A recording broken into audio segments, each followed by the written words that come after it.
today I will be interviewing Dr. Angela Davies and Andrew Devereau. We will be talking about a variety of different topics here within the Faculty of Biology, Medicine and Health at the University of Manchester. So first I'm going to hand over to Angela, who's going to introduce herself. Hi there, yeah, I'm Dr. Angela Davies and I'm the Programme Director for the PG Cert in Clinical Bioinformatics. I spent several years working with Andrew and other colleagues to train the clinical bioinformaticians working in the NHS over the last few years. Thanks. Amazing, thanks Ange. And Andrew, would you like to introduce yourself? Hello, yeah, I'm Andrew Devereau. I'm the lecturer in clinical bioinformatics and genomics at the University of Manchester, and I'm the programme director for the clinical bioinformatics scientist training programme that we run for NHS trainees. I trained as a computer scientist back in 2001, and I started working with the NHS and the University of Manchester to support and develop the clinical scientists in the NHS. And then way back, we worked with Angie's group to start training clinical scientists, and then moving on to doing much larger training programs in the university. A few years ago, I also worked at Genomics England as part of the 100,000 Genomes project. Wow, so you've both got really extensive sort of professional and academic backgrounds as part of the university and within wider sort of industry as well, which is going to be really interesting to hear more about later on in this interview. So to start with, I think a good starting point for us would be to talk a little bit more about the PG certificate in clinical bioinformatics. That's why we're all here. So both of you play a key role in this project, but Ange, why don't you start off as the course director? Could you tell us a little bit more about how this course came about?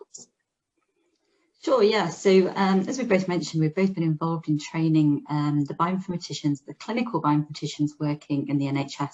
So that's a very specific programme that's been created by Health Education England to train the clinical bioinformaticians working with clinical genomic data across the laboratories, the genetic laboratories in the UK.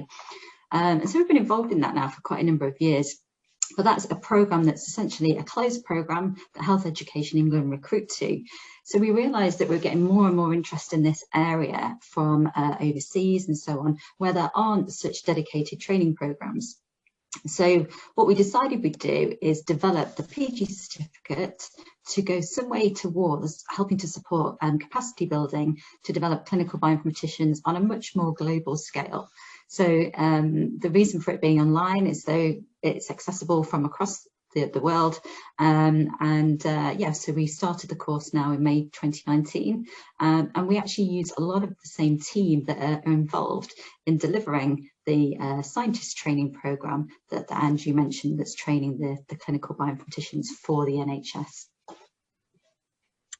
Wonderful. So moving on to about this scientist training programme. Andrew, do you want to tell us a little bit more about that? Yeah, so the scientist training programme is a very broad initiative within the NHS.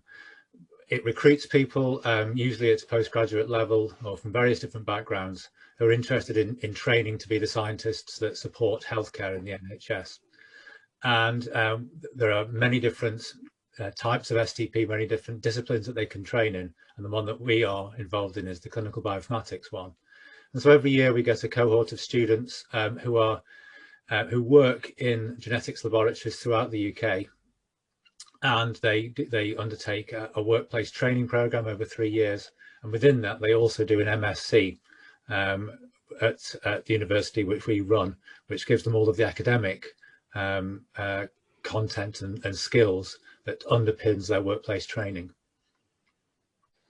Thanks for that, Andrew. So that's one of the roles that students are able to go on to after completing the PG certificate. And why don't you tell us a little bit more about some of the other roles that your graduates have gone into?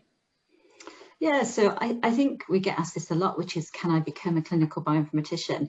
I think obviously what we're not providing at the moment is a full master's programme, but we're aiming to give you the skill sets that you can begin to do some programming. You might be able to support more sort of translational bioinformatics roles. So we're moving you from sort of potentially a more research environment to actually something that's very clinically applied. So one of the strengths of the courses is that we have clinical case studies embedded throughout the course. So we're really moving it from thinking about research bioinformatics into a clinically applied environment. So, you know, so people that are wanting to make that move from maybe more of a research background to a more clinical driven environment. And I think, you know, that's where we're aiming to get people. Amazing, yeah, and having that real sort of applied experience is really unique, especially within an online course. So as you've already mentioned, Ange, this course has been running for a few years now. So in May 2021, it's very exciting, we'll be welcoming our 3rd cohort to this course. So why don't you talk to us a little bit more about how clinical genomics has evolved over the past couple of years? Sure. Andrew, do you want to start off by talking about maybe the Genomics England work? Yeah, so that's a very interesting pointer, really. So the Genomics England Genomics England was set up to run the 100,000 Genomes project. And that was primarily about bringing whole genome sequencing into routine clinical care.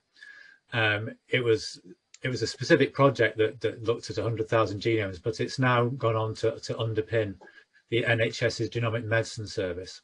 And so in that short time, in sort of 3 or 4 years, we've gone from primarily genetic testing, looking at a few genes or a few small panels of genes, to looking at whole genomes of patients.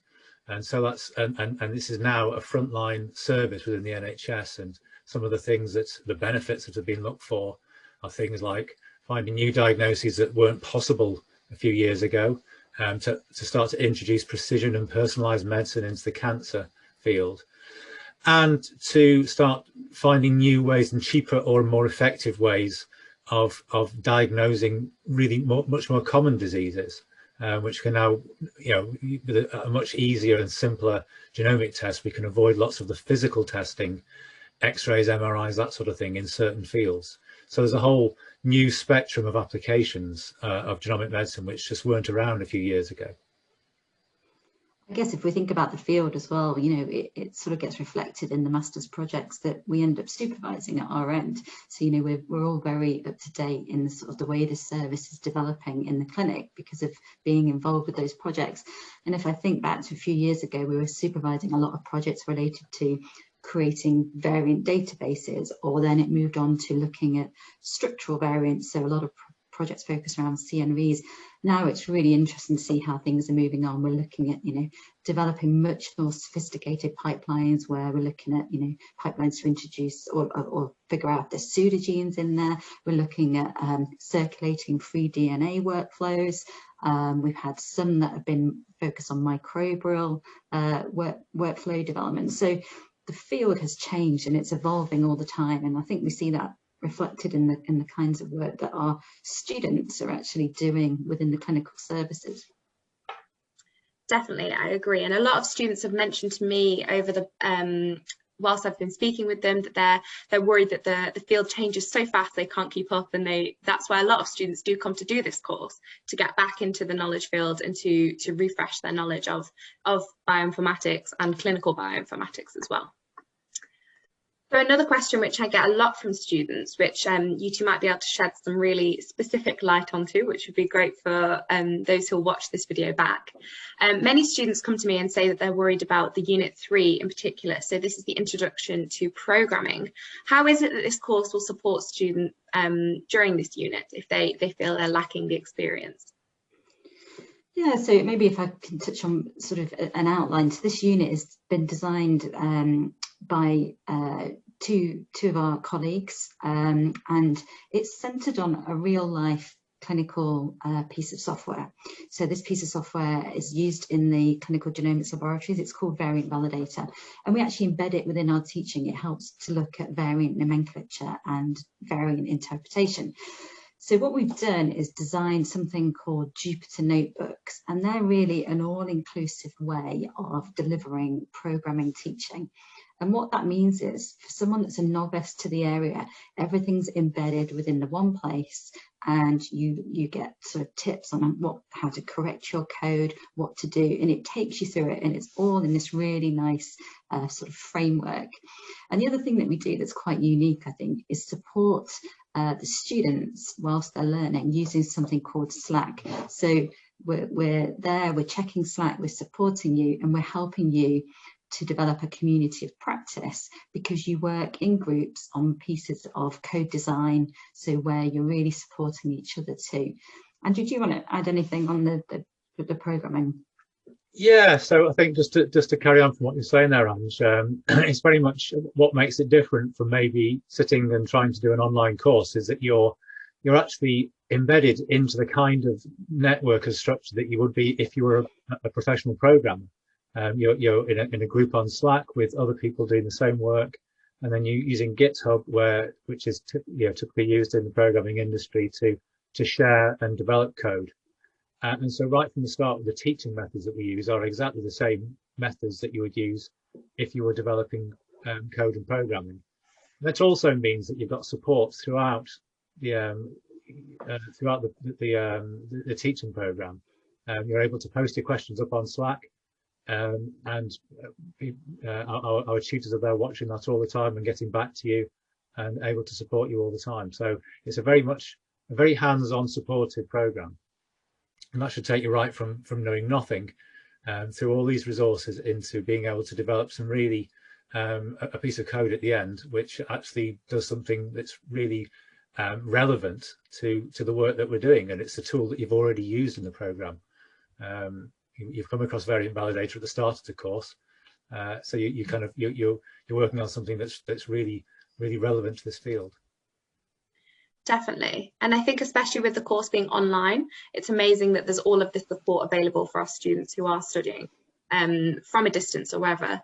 How do you both find that students find that module? Do you find that they really enjoy it? Do some people find it challenging, or how do you sort of feel it? Does it vary? I think the programming is always hard because there's always people that have done more by way of background. They might have done MOOCs, etc. So there's always, you're literally dealing with the complete novice through to the maybe slightly more experienced that's dabbled or self-taught maybe. And I think everyone then comes with their own different angle, because if you're self-taught, there's some sort of things that might, need tweaking. And so, but what we try and do is match people together by experience, and so that we can sort of judge that and group them together so we can give them the right support. So hopefully by the end of it, we get someone to a reasonable level that they'll be able to contribute meaningfully to their group that they're working with. Andrew, is there any other sort of points there you think? Yeah, and I think many people come to programming at all sorts of stages in their career, and many people working in science and healthcare and various fields will start getting involved in programming very far in their careers, and it's surprising how quickly you can pick it up and how quickly you can become really quite proficient and competent. So people really shouldn't be worried. Everybody gets through it, I think, is the important part. Although for some people it's really hard to start off, and it takes them a little while to get into the right sort of understanding, or the right kind of environment where they understand what's going on. Other people pick it up straight away, but everybody gets there in the end. Thank you for that, Andrew. So some of our students as well are really keen in being taught by academics who are leading in their field. Obviously, that's what we show off about you two so much about, is that you are researchers, you are leading in your field. And can you give some examples of maybe some of the research which you've implemented in real life situations? Yeah, so one of the things that is really important within our field is the sharing of genomic data. So the sharing of variant data, for example, is a really important area. And alongside that, the reanalysis, and looking at reanalysis as new information comes through.